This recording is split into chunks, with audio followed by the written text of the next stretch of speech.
Bonjour à tous, je sais ce que vous pensez quand vous voyez ce titre de vidéo, vous dites ça y est, encore une technique de manipulation, un truc rapide pour récupérer son ex. On va parler de quelque chose qui est beaucoup plus profond aujourd'hui. Si vous comprenez le concept de cette vidéo, vous avez toutes les chances de récupérer cette personne. Commençons par quelques phrases étonnantes. Plus tu mets de l'énergie pour qu'une personne revienne dans ta vie, moins elle reviendra. C'est le fameux « fuis-moi, je te suis ». C'est aussi l'effet « mange ta soupe ».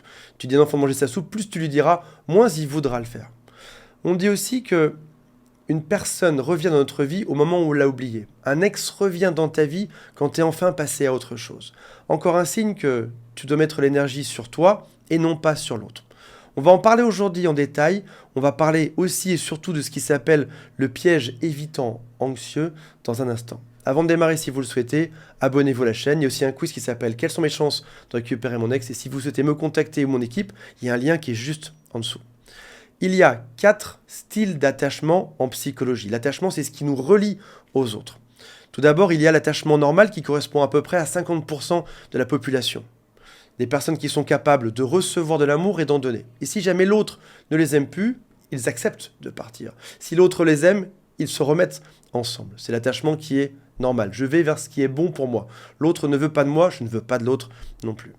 Et puis il y a un autre style d'attachement, qui s'appelle l'attachement évitant, qui est peut-être à 9 chances sur 10 le style d'attachement de ton ex si tu regardes cette vidéo aujourd'hui. Personne qui a un attachement dit évitant, c'est une personne pour qui se lier à quelqu'un fait peur. Admettons que ton ex, dans son enfance, ait eu des soucis avec son père. Son père lui tapait dessus. Je dis ça, il y a plein d'autres situations qu'on verra après. Son père lui tapait dessus. Ton ex a associé l'amour avec le fait que ça fasse mal. Si j'aime, alors j'aurai mal. Dans ce cas-là, que fera cette personne toute sa vie? Elle va jamais trop s'approcher de quelqu'un de peur de souffrir. Si jamais ton ex a souvent été trompé, il va se dire que se mettre en couple fait mal, on se fait tromper par la suite. Si jamais il y a eu beaucoup de déceptions, encore une fois pareil, s'attacher à quelqu'un, se livrer, fait qu'on va souffrir par la suite. Et donc, ce sont des gens qui vont décider d'être toujours à une certaine distance. C'est des gens qui peuvent se mettre en couple, bien sûr, mais jamais se livrer profondément, jamais créer une vraie connexion avec l'autre. Ils sont toujours à la même distance qu'ils vont maintenir.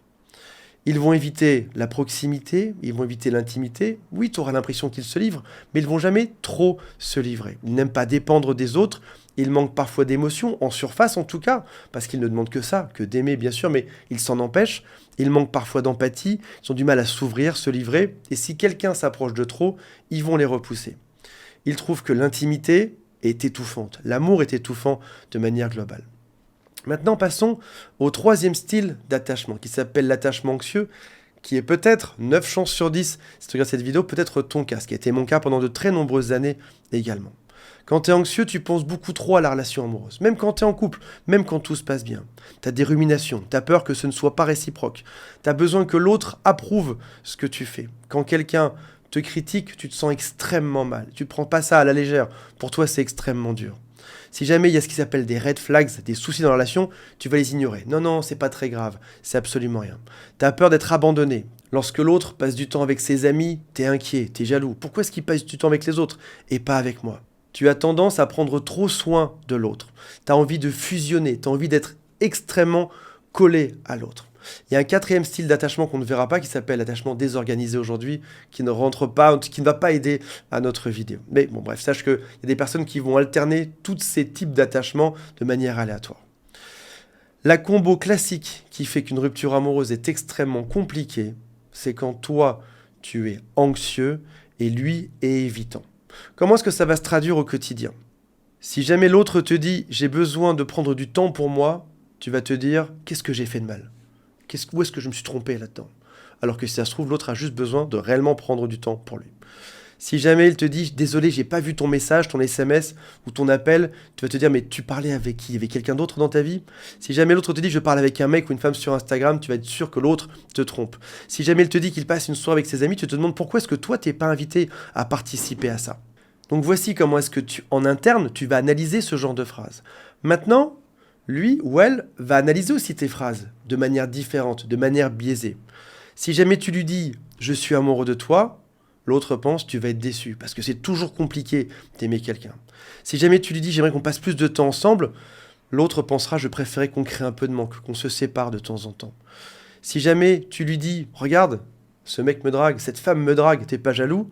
L'autre va se dire « Mais quel soulagement, ça me met tellement la pression qu'on soit aussi intimes l'un et l'autre. » Alors, tu as bien compris que ces deux profils vont très souvent s'attirer. Celui qui est évitant va attirer l'anxieux va attirer l'évitant. Pourquoi? Alors qu'au final, ce sont deux personnes qui se font du mal, ce sont deux personnes qui sont complètement à l'opposé. On devrait avoir les évitants ensemble d'un côté et les anxieux ensemble de l'autre. Pourquoi est-ce qu'ils s'attirent? Parce qu'on cherche toujours une personne qui va confirmer nos croyances sur une relation amoureuse. Une relation, ça doit toujours ressembler à ça. L'autre sera toujours étouffant, ou l'autre ne me donnera jamais suffisamment d'amour.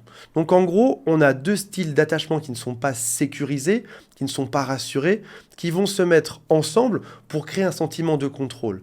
Là, je suis dans une relation que je connais. Je ne suis jamais aimé, je me mettrai avec une personne qui ne m'aimera pas. Alors comment faire pour en sortir?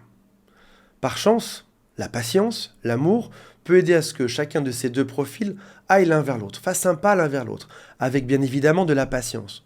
Quand on se sépare, on reste patient. On ne devient pas l'extrême de ce qu'on est au fond de soi. Si je suis anxieux et que l'autre part, je ne montre pas que je deviens hyper anxieux. Si je suis évitant et que l'autre part, je ne deviens pas hyper évitant en partant à l'autre bout du monde.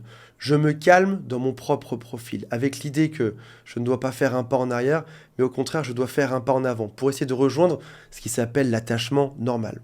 L'amour aide à revenir vers le centre. Le temps aussi, le fait de comprendre tout ceci aussi. On a dit que ces deux profils, anxieux évitant, venaient souvent de l'enfance. Tes parents ne t'ont jamais aimé, qui tu vas chercher comme compagne? Quelqu'un qui ne t'aimera pas non plus. Ton père te tapait dessus, qui tu vas chercher dans la vie? Une personne avec qui l'amour fera mal par la suite. Je m'aidais, vraiment, j'exagère, je raccourcis, mais c'est à peu près l'idée de la chose. Tu n'es pas responsable de ton enfance, de ce que tu as souffert pendant ton enfance. Tu n'es pas non plus tes propres parents. Tu es un adulte qui a le choix de changer aujourd'hui. Tu n'es pas non plus responsable des autres. L'autre est évitant et veut partir, qu'il fasse ce qu'il veut, ça ne me concerne pas, parce que j'ai la capacité de répondre à mes propres besoins. Je n'ai pas besoin de rejouer un modèle familial pour obtenir une réponse différente par la suite. Mon père était trompé, je n'ai pas besoin de faire pareil aujourd'hui. Ma mère acceptait tout, je n'ai pas besoin de faire pareil aujourd'hui. Je suis une personne différente qui ne veut plus rejouer le même genre de scénario. Tu me quittes pour tes raisons, moi je décide dans tous les cas de revenir vers le milieu, vers l'attachement normal. Toi fais ce que tu veux dans ton coin. Ça ne me regarde pas et je n'ai pas l'intention de te faire changer. Je prends soin de ma vie, je me comporte de manière équilibrée, saine et normale. Et si l'autre est parti, c'est pas non plus de ta faute au final. J'ai envie de te dire que ça dépend de son parcours, de son enfance, de ce qu'il a vécu, de ses expériences. C'est la faute de personne en réalité, ni de la tienne, ni de la sienne. Il a vécu des choses dans le passé qui font qu'il a pris cette décision aujourd'hui. Tu as vécu des choses qui fait que tu as choisi ce type de personnes complémentaires dans le fait d'être déconnant au final, évitant ou anxieux, tu es complémentaire à ça, et aujourd'hui tu en subis quelque part les frais, mais est-ce que tu avais le choix de choisir quelqu'un d'autre sans savoir ce genre de choses? Peut-être pas. Est-ce que tu as le choix aujourd'hui de changer? Totalement. Tu peux totalement changer. Tu veux m'éviter? Qu'importe, fais-le. Tu fais ce choix de ne pas venir vers moi, fais ce que tu veux. Je décide à partir d'aujourd'hui de m'aimer moi-même et surtout de trouver quelqu'un qui m'aimera en échange. Je décide de ne pas être anxieux, de ne pas montrer des signaux d'énervement, de ne pas être toujours à la recherche de la validation ni de l'approbation de l'autre. Donc aujourd'hui, si tu veux qu'il revienne, laisse-le partir, laisse-le faire ses choses. Un ex revient quand tu as retrouvé ton énergie. Quand tu mets le focus sur l'autre, l'autre devient important. Tu dois mettre le focus sur toi aujourd'hui, sur ta propre vie. Ne cherche pas une technique de manipulation, une petite astuce pour le faire revenir. Tu ne peux pas éviter le chemin qu'il faut pour retrouver le calme en toi. Tu ne peux pas faire l'économie de ce type de travail. Tu dois retrouver le calme et c'est beaucoup plus simple que prévu parce qu'aujourd'hui, tu es un adulte qui a le choix de décider exactement de la vie qu'il souhaite. Mets le focus sur toi et cherche à te retrouver toi-même. Voilà mes amis, j'espère que ça vous a inspiré. Je vous rappelle qu'il y a le quiz qui s'appelle « Quelles sont les chances de récupérer mon ex ?» Et si vous avez besoin d'un petit coup de pouce là-dedans, toute mon équipe et moi-même sommes là. Cliquez sur le lien. Salut à tous, bye.